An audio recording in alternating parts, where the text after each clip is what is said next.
Next to interpellate is Representative our Senior Vice Chairperson, Stella Kimbo. Salamat, Madam Chair. Siguro wag na natin i-congratulate si Sec Sonny mismo, kundi i-congratulate natin ang buong bansa dahil nagkaroon tayo ng bagong pag-asa dito sa pagharap sa ating napakalaking education crisis. Klaro naman po, malaki yung problemang kinakaharap natin.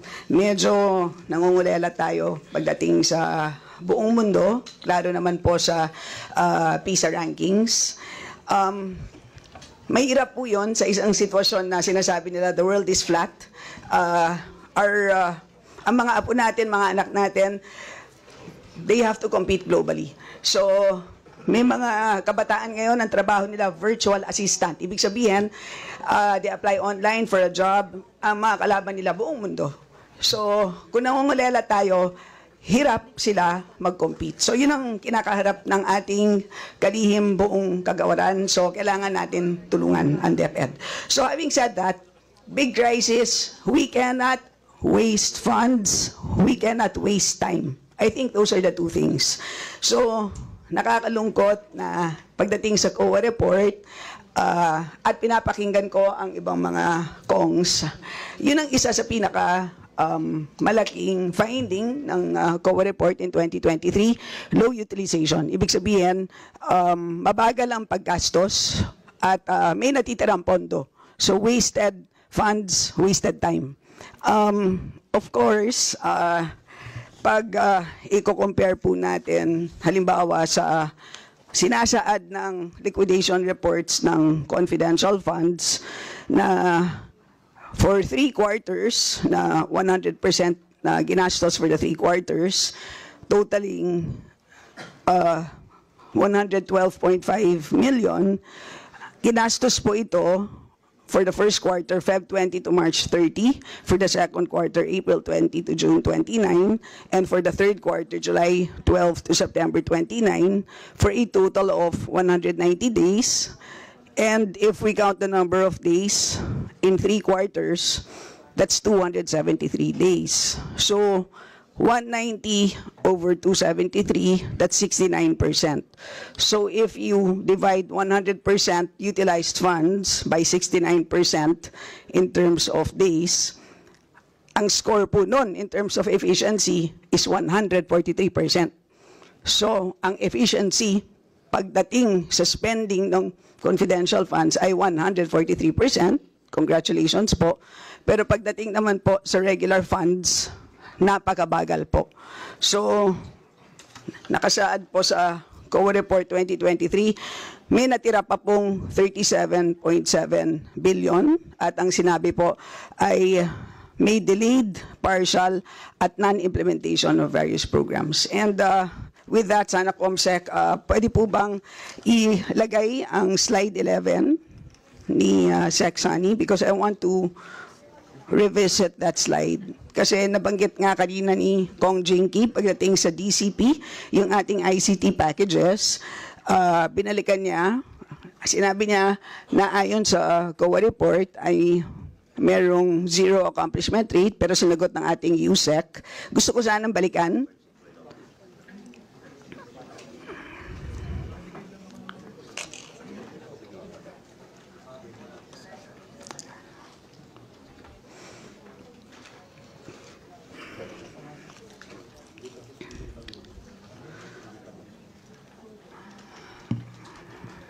Yung slide 11 of the presentation, the budget presentation.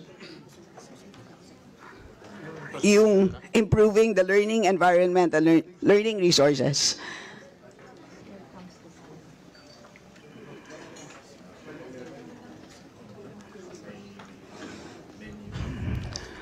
Gusto ko lang itong balikan kasi ito po yung listahan ng accomplishments na present ng DepEd.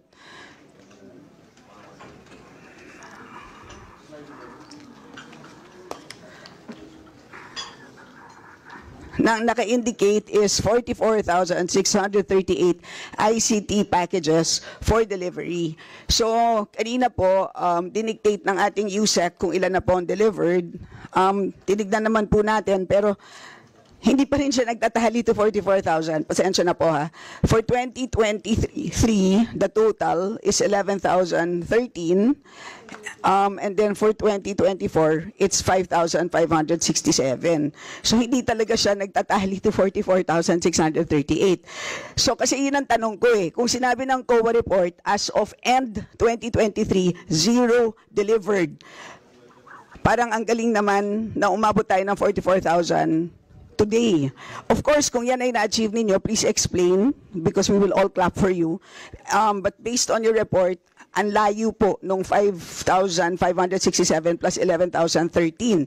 So are you trying to say that this 44,638, how far are you counting? Is this including your 2015 It includes procurement? 2022, ma'am. 2022, But your 23, and 24. 2022 is only 10,695. So it still doesn't add up to 44,000. So you must be including those earlier procurements kasi ito po ba yung nire-refer natin na nabubulok doon sa warehouses. So please give us an explanation. Maybe we can ask the same resource person with your permission, Madam Chair. Yes, please, this Sec. is Alam Director natin na hindi Dagan. pa mainit ang inyong upuan. So, yung mga datihan na po, please. You are recognized, Director Pitaca. Blessed day, Your Honor. Ma'am, yung 44,638 packages, this is a combination of the 2023 package, that's 26,692, plus the 24 package of 17,943. Madam Chair, I would like to manifest that yung binabanggit po ni Yusek ay procured, which is different from delivered. Malaki pong pagkakaiba yun. It's an ocean of a difference. So yun nga po ang sinasabi ng COA. Yung nag-procure po kayo pero hindi delivered. Ang delivery ay equals accomplishment. At yun po yung punto ng COA. So sana po, ito po ang ni-report ninyo, 44,638 aso procured for delivery. Yes. Okay. So, to be delivered. So, pasensya na po, pero yun ang nga ang point ng COA. Delivery ang pinaka-importante sa lahat. Di ba po? And at the same time, may problema po yung natitenga po siya sa warehousing, di ba? Sorry. So, pag na-deliver siya sa warehouse, problema pa yung from the warehouse to the school. Your Honor, for the fund year starting 2022, 2023, 2024, yung 2023 natin, diretso na po ito sa schools. So wala na pong warehousing sa 2023 fund at 2024 fund. Delivered to schools na po ito. Diretso na po. Yung pong nasa warehouse, yun po yung 2020, 2021. Okay, so how soon will the rest be delivered?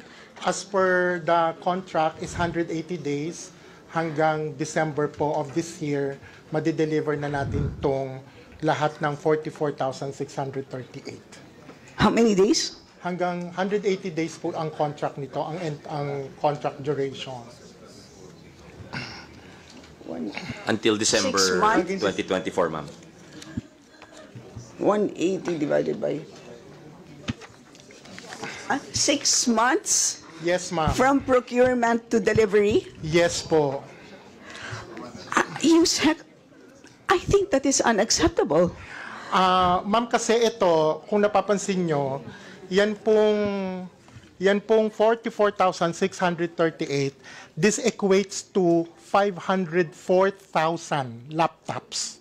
Kalahating milyong laptops po ang dinideliver natin ngayon, yung na-procured for delivery. Yes, but will you agree? Okay, wag mo muna akong sabihan ng 504,000. Tanungin lang kita, yung common sensical, kung ikaw mismo bibili ka, katawag ka ngayon sa Shopee, pabili po ako ng computer, sinabihan ka ng Shopee, okay, sige po, pero i-deliver ko sa'yo 6 months from now. Tatanggapin mo yon? Hindi, Ikaw, ma'am. as an individual? No po, ma'am. Oh, okay. In the same vein, hindi rin po papayag ang mga estudyanteng Pilipino. And we all speak on behalf of them. So what's the solution, sir? Ma'am, ano kasi ito, in-order kasi ito ng mga suppliers natin sa abroad kasi wala naman pong nagba-burn in ng core sa Philippines. So usually, in-order to sa abroad by bulk din. Pagdating dito, i-assemble pa. So talaga pong merong time allotment para po ma-burn in yung mga technologies So na. how many suppliers are you talking about? Ma'am, ang suppliers natin ngayon, mga 7 to 8 suppliers. We will give you the breakdown of... Is it a matter of increasing the number of suppliers? Ma'am, open bidding po ito. So kung sino po yung manalo, sa kanila po natin ina-award yung contract. Director, I'm just telling you, and I think all members will agree with me, that your timetable is completely unacceptable. Kasi ano po ang, hindi po ba, ano po ba ang useful life ng isang computer? Ang according po sa COA, 5 years po yung obsolescency. Ayun na nga po, kung yung 6 months po is just time for delivery, tapos ilan buwan pa ang procurement, another 6 months. Hindi ma'am, yung 6 months na iyon, yun na yung contract award to delivery. Kumbaga yun yung time na i-deliver nila dapat. Correct, but that from the time that you put up the bid, etc., it's probably going to take 1 year, right? Yung ngayon po, mabilis na po tayo. Nagsimula po tayo ng bidding ng January. Okay, my point being, what is the solution, sir?